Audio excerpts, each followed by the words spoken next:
4.0 cadangan.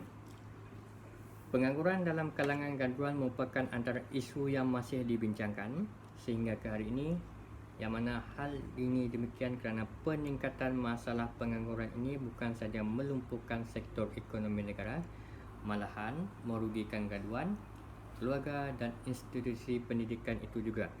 Oleh itu, terdapat beberapa langkah yang boleh diambil, tidak kira sama ada pihak kerajaan, institusi kerajaan, pendidikan maupun golongan graduan itu sendiri.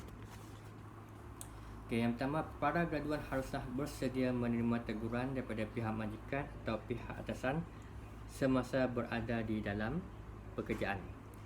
Maksudnya golongan graduan tidak mempunyai pengalaman dalam industri dan memerlukan bimbingan majikan.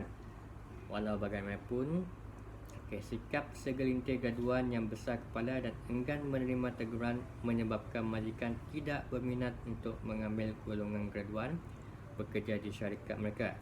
Tambahan pula, sikap tidak adil, tidak ambil tahu mengenai selok belok syarikat menyebabkan golongan majikan lebih cenderung untuk mengambil tenaga kerja yang berpengalaman walaupun kekurangan dalam aspek akademik.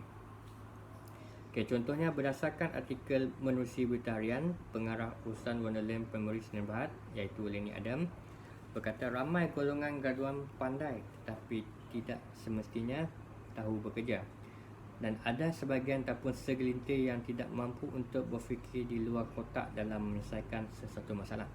Terdapat sesetengah golongan graduan meminta gaji tinggi tetapi prestasi kerja tidak setanding dengan hasil kerja yang mereka lakukan. Kemudian kebolehpasaran graduan sering menjadi isu digunakan dalam kajian ekonomi daripada kemahiran golongan graduan kurang memuaskan berdasarkan komen majikan. Golongan graduan perlu meningkatkan kemahiran insaniah ataupun soft skill setanding dengan kemahiran trust.